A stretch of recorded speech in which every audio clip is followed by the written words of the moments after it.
My dear student, আসসালামু আলাইকুম। ওয়ালাইকুম আসসালাম। কেমন আছো তোমরা? আলহামদুলিল্লাহ। আচ্ছা, আমরা একটা জিনিস সম্পর্কে আজকে জানবো, সেটা হচ্ছে আমরা যখন দরজায় এই হ্যাজবল লাগাই না Yes, sir. ভিতর থেকে বা বাহির থেকে, Yes, তো sir. এটাকে আমরা কি বলি মূলত? ইংলিশে এটাকে বলা হয় ল্যাচ। কি বলা হয়? ল্যাচ। এটার ইংলিশ কি তোমরা জানো? না, আগে জানছিলা? না। তাহলে আজকে ল্যাচ সম্পর্কে জানবো আমরা। Latch, LATCH, latch, LATCH। এই ল্যাচ হচ্ছে নাউন। এই ল্যাচ মানে হচ্ছে সিটকানি। এই ল্যাচ মানে কি? সিটকানি। এই অর্থে ব্যবহৃত হলো। আর এই ল্যাচ অর্থে হলো সিটকানি লাগানো। ল্যাচ অর্থ কি? সিটকানি লাগানো। তাহলে বলো তো, এইটাই নাউন, এইটাই ভার্ব। ভার্ব বলো না? Yes, sir. তাহলে ল্যাচ মানে কি বলো? সিটকানি। ল্যাচ অর্থই সিটকানি লাগানো। ওকে, Yes, sir. ল্যাচ অর্থ সিটকানি, ল্যাচ অর্থ সিটকানি লাগানো। লাগানো। আবার বলো, ল্যাচ অর্থ সিটকানি, ল্যাচ অর্থ সিটকানি লাগানো। লাগানো। তাহলে ল্যাচ দিয়ে আমরা বাক্য রচনা করাতে একটু শিখবো ইনশাআল্লাহ। দেখি আমাদের এই জায়গায় আমরা শিখতে পারি কিনা। যদি আমি তোমাদেরকে এখন আমরা বলি যে আমি দরজার সিটকানি লাগাচ্ছি। সিটকানি লাগাইতেছি। এটা কোন টেন্স প্রিয় শিক্ষার্থী বন্ধুরা আমার? Past tense. Present continuous tense. কোন টেন্স? Present continuous tense. তাহলে তেসি, তেসো, তেসেন কোন টেন্সে থাকবে?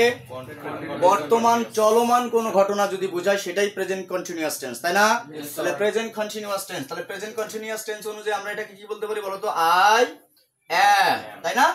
তাহলে মূল ভার্ব কোনটা এখানে? Latch, LATCH, latching.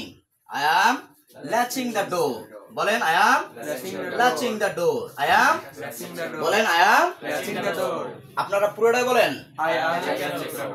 আবার again, I am latching the door. I am lashing the door. I am Lashing lashing the door. Good. আমরা এখন ধরে নাও এখানে বলাইলাম আমি দরজার সিটকানি খুলিতেছি। আমি দরজার সিটকানি খুলিতেছি। এখানে হচ্ছে লাগাইতেছি। কি ছিল? লাগাইতেছি। আমরা আলাদা করে লিখি লাগাইতেছি। আর এইটাকে যদি আমরা খোলার বুঝাই, এটা সিটকানি লাগানো। এটার অর্থ কি? সিটকানি লাগানো। আর আনল্যাচ, কি অর্থ? Unlatch. আনল্যাচ, LATCH, এটা একটা বিপরীত শব্দ। আনল্যাচ মানে সিটকানি খোলা। আনল্যাচ মানে সিটকানি খোলা। তাহলে সিটকানি খোলা অর্থে ব্যবহৃত হয়েছে আনল্যাচ। কি শব্দ? আনল্যাচ। বলেন কোন শব্দ? আনল্যাচ। তাহলে আমরা যদি এখানে এখন লিখি তুমি সিটকানিটি খুলিতেছো। তুমি সিটকানিটি খুলিতেছো।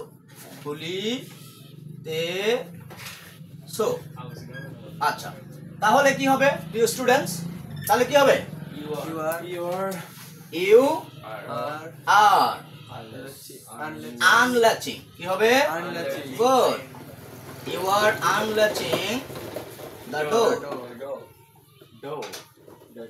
আচ্ছা, এখন আমার সাথে বলেন কি হবে? তুমি সিটকানিটি খুলিতেছো। কি হবে? You are unlatching the door. আবার again, You are unlatching the door. আবার again. You are unlatching the door. আচ্ছা, আমরা এই দুইটা সেন্টেন্সকে এখন ইম্পারেটিভ মুড করব ইনশাআল্লাহ। কি মুড করব?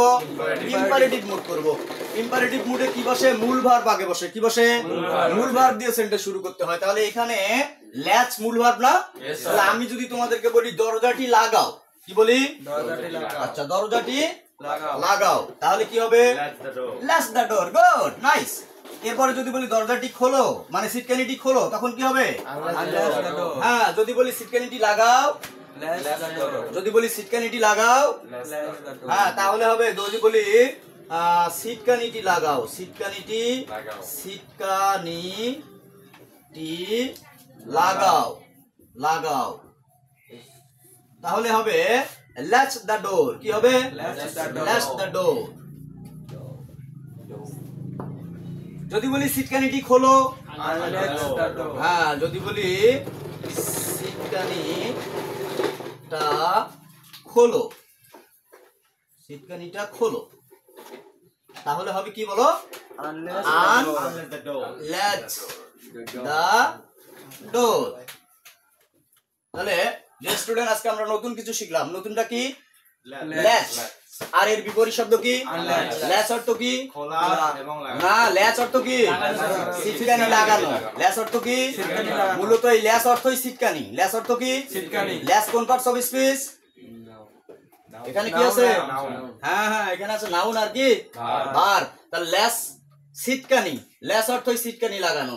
যখন ল্যাচ অর্থ সিটকানি হবে তখন হবে নাউন, যখন ল্যাচ অর্থ সিটকানি লাগানো তখন হবে ভার্ব। ওকে, তাহলে ল্যাচ শব্দটি কয়টি পার্টস অফ স্পিচ? দুইটি পার্টস অফ স্পিচ, কখনো নাউন কখনো ভার্ব। এর বিপরীত শব্দ কি? আনল্যাচ। ল্যাচ মানে যদি সিটকানি লাগানো হয় তাহলে আনল্যাচ অর্থ কি? গুড, আনল্যাচ অর্থ সিটকানি খোলা। তাহলে আনল্যাচ অর্থ সিটকানি খোলা। তাহলে আমরা ল্যাচ এবং আনল্যাচ সম্পর্কে জানলাম, দুইটি সেন্টেন্স জানলাম, একটা টেন্স সম্পর্কে জানলাম আর একটা ইম্পারেটিভ সেন্টেন্স দিয়ে বাক্য তৈরি করা শিখলাম, তাই না? আচ্ছা, good bye for this moment, no more today, with best wishes to you. আল্লাহ হাফেজ, থ্যাঙ্কস ফর ওয়াচিং।